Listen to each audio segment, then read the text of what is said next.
আসসালামু আলাইকুম প্রথম শ্রেণীর প্রিয় শিক্ষার্থী বন্ধুরা, দেখো আজকের আয়োজনে আমি যুগ নিয়ে কথা বলবো। পৃষ্ঠা হচ্ছে 100 আর অধ্যায় হচ্ছে 15। আমরা এর আগেও অনেকগুলা যুগের পর্ব দিয়ে এসেছি। কথা না বাড়িয়ে চলে যাচ্ছি ক্লাসে। যারা দেখোনি সেই ক্লাসগুলি দেখে আসতে পারো। দেখো আমরা পাশাপাশি যুগগুলা আজকে দেখবো একটু কী করে পাশাপাশি যুগ করতে হয়। দেখো আমাদের কিন্তু এই জিনিসগুলা আজকে যে বিষয়গুলো দেখাবো সেইগুলো তোমরা মনোযোগ সহকারে দেখো। এখানে হচ্ছে দুটি সংখ্যা, এখানে হচ্ছে একটি সংখ্যা।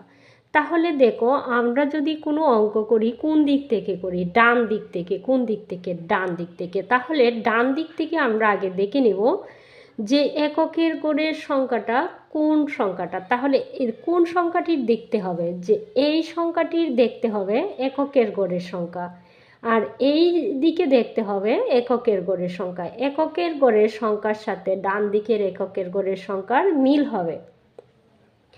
যেমন ধরো এইখানে আছে দুটি সংখ্যা, তাহলে এটা হচ্ছে একক, এটা হচ্ছে দশক। আর এদিকে আছে একটি সংখ্যা, তাহলে এই সংখ্যাটি শুধু একক, দশক নাই। তাহলে দশক স্থানের অঙ্কটা শুধু বসবে, যে সংখ্যাটি থাকবে সেই সংখ্যাটি বসবে। আর একক স্থানের অঙ্ক যেটা আছে সেই সংখ্যাটাই একক স্থানের অঙ্কের সাথে একক স্থানের অঙ্কে যোগ হবে। তাহলে আমি সর্বপ্রথম আমরা ডান দিক থেকে অঙ্ক করা শুরু করি। তাহলে ডান দিকের আমার প্রথম যে সংখ্যাটি সেটা হচ্ছে 31। 31-এর নিচে বসবে, একের নিচে বসবে হচ্ছে 4। তাহলে একের সাথে আমার কার যোগ হবে? 4-এর যোগ হবে। তাহলে একের সাথে যদি আমি 4-এর যোগ করি, 4-এর পর আমি 1 গুণে নেব, 4 5 4 5। আমি দেখো তোমরা কি করো, একসাথে এক জায়গায় 4 গুণো, তারপরে আরেক জায়গায় 1 গুণো, তারপরে কি করো যে সব কটা মিল করে আবার একসাথে গুণো। এটা তো অনেক মানে কি লং টাইমের ব্যাপার। সেজন্য তোমরা কি করবা, বড় সংখ্যাটা আগে মুখে নিবা আর ছোট সংখ্যাটা হাতে নিবা, নিয়ে গুণে নিবা। তাহলে কার সাথে কার মিল? একের সাথে 4-এর যোগ হবে। 4 আর 1-এ কত হয়? 5, আর 3-এর 3। তোমরা যদি এই বিষয়টা না লক্ষ্য করো তাহলে কিন্তু তোমরা অঙ্কগুলি পারবে না। তাহলে এই অঙ্কটি আর টার্গেট করতে হবে। টার্গেট করে একক স্থানের অঙ্ক কি আছে? 3।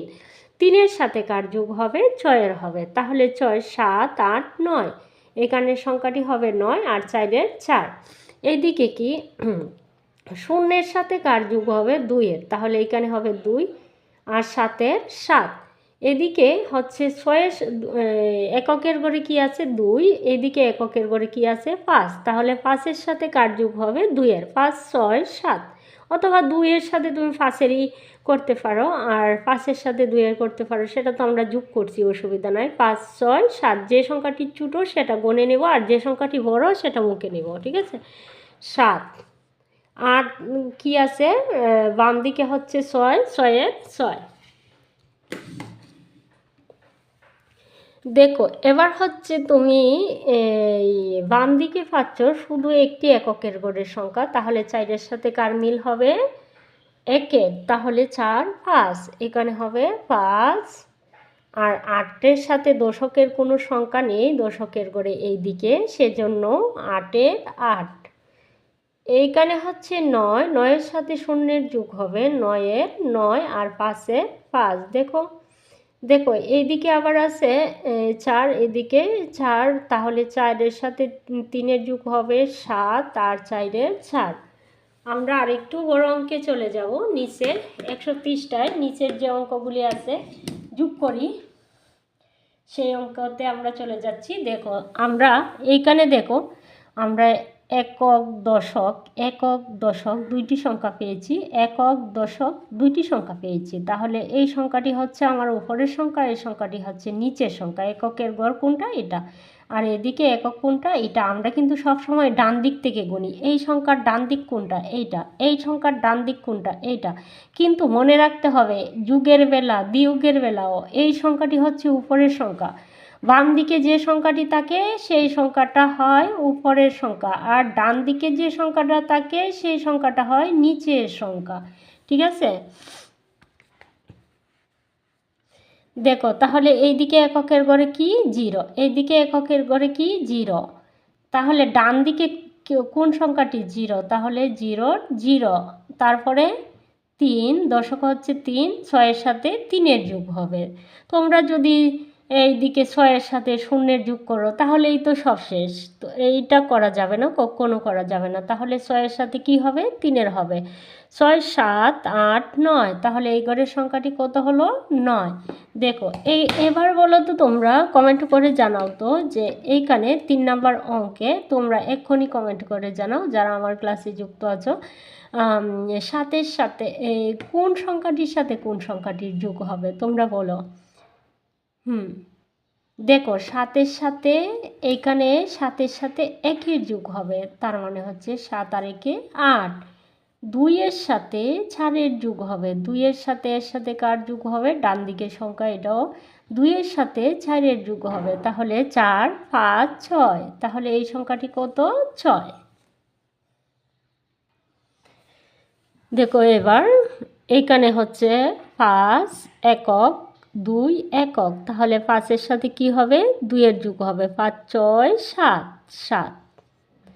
এখানে হচ্ছে দেখো আমরা যে সংখ্যাটি বসাবো সেই সংখ্যাটিও যেন আমরা ডান দিক থেকে বসিয়ে আসি এবং বাম দিকে কিছু ফাঁকা জায়গা রাখি, কারণ ডান দিক থেকে আমরা বসিয়ে আসব আর বাম দিকে আস্তে করে আমরা বাম দিকে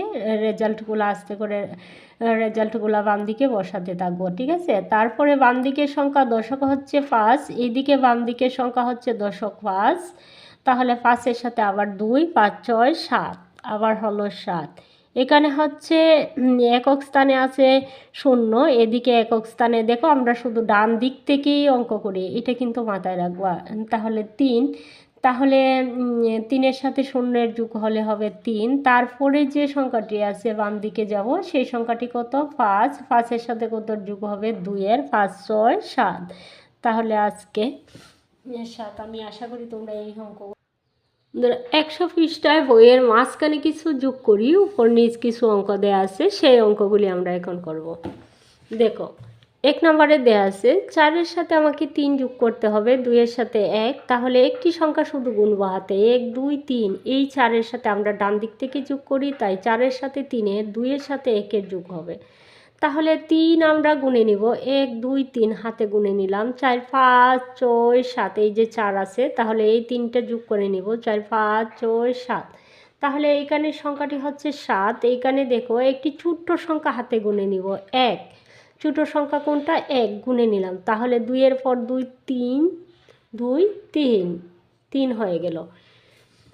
তাহলে এই নিয়মটাই তোমরা সব সময় ফলো করবা, তাহলে সবচেয়ে সহজ হবে তোমাদের জন্য। এইখানে হচ্ছে 1 গুনে নিলাম, 2, 3, 2, 3, তাহলে এই সংখ্যাটি হলো 3, 3 হাতে গুনে নিব, 1, 2, 3, 4, এই যে 4 আছে, 4, 5, 6, 7, 4-এর সাথে এই 3-এর যোগ, 4-এর সাথে 3-এর যোগ করলে 7 হবে। 0-এর সাথে 0-এর যোগ করলে আমরা জানি 0, তাহলে 4-এর সাথে 5 যদি যোগ করি, দেখো তোমরা দাগ দিয়েও গুনে নিতে পারো, 4টা দাগ দিলাম, তারপরে এই যে 5 আছে, 5-এর সাথে 6, 7, 8, 9, 9 হয়ে গেল। তারপরে যে সংখ্যাটি সেটা হলো 9-এর সাথে 0-এর যোগ করলে আমরা পাবো 9, 6-এর সাথে 2 যোগ করলে একটা 2টা দাগ দিয়ে দিলাম, 6, 7, 8, 7, 8। দেখো কত সহজ। এইখানে হচ্ছে 4, আমরা 4টা দাগ দিয়ে দেব, 5-এর পর থেকে যে দাগটা দেব সেই সংখ্যাটি আর গুনব না, তারপরের সংখ্যাটির সাথে যোগ করব, 5, 6, 7, 8, 9, তাহলে এইখানে সংখ্যাটি হলো 9। আর 5-এর নিচে যেহেতু কোনো সংখ্যা নাই তাই 5-এর 5। দেখো এইখানে হচ্ছে 5, 6, 6-এর সাথে 1-এর যোগ, 6, 7, 7, সংখ্যাটি হলো 7। আর 4-এর উপরে কোনো বাম দিকে সংখ্যা নাই, সেজন্য 4-এর 4।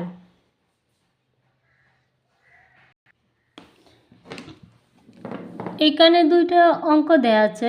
বিদ্যালয়ে একটি শ্রেণীতে 23 জন ছাত্র এবং 25 জন ছাত্রী আছে, ওই শ্রেণীতে মোট কতজন ছাত্র ছাত্রী আছে? দেখো এইখানে মোট জানতে চাইছে, সেজন্য সেই অঙ্কটাকে আমাকে যোগ করতে হবে। তাহলে আমি কিভাবে লিখতে পারি? ছাত্র আছে 23 জন, ছাত্রী আছে 25 জন। আসো আমরা খাতায় করে নিচ্ছি। দেখো আমি লিখে নিলাম, ছাত্র আছে 23 জন, ছাত্রী আছে 25 জন। তাহলে 25-এর সাথে আমি 23 যোগ করে নিব, ঠিক আছে। তোমাকে প্রশ্ন করা হয়েছে ছাত্রছাত্রী কতজন, তাহলে আমি একটা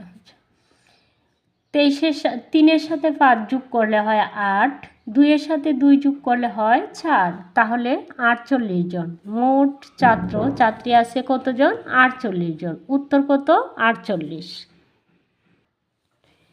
এখানে তিতির 27টি রঙিন কাগজ আছে, বাবা তাকে আরও 40টি কাগজ দিলেন, তার কাছে এখন কয়টি রঙিন কাগজ হলো? তার কাছে এখন রঙিন কাগজ কয়টি হলো?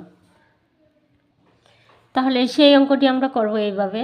তিতির কাগজ আছে 27টি, বাবা দিলেন 40টি, তাহলে 27-এর সাথে 40 কী করব? যোগ করে নিব। তাহলে দেখো 7-এর 7, 7-এর নিচে 0 আছে তাই 7-এর 7 বলবে। 2-এর সাথে 4-এর যোগ করলে 6, তাহলে 67টি। তার মোট কাগজ হলো 67টি। উত্তর হলো 67টি। আজকে এ পর্যন্তই। সকলের মঙ্গল কামনা করে এখানে বিদায় নিচ্ছি। তার আগে অনুরোধ করছি আমার চ্যানেলটি প্লিজ যারা আজও সাবস্ক্রাইব করেননি প্লিজ সাবস্ক্রাইব করে লাইক কমেন্ট শেয়ার করে আমার পাশে থাকার চেষ্টা করবেন।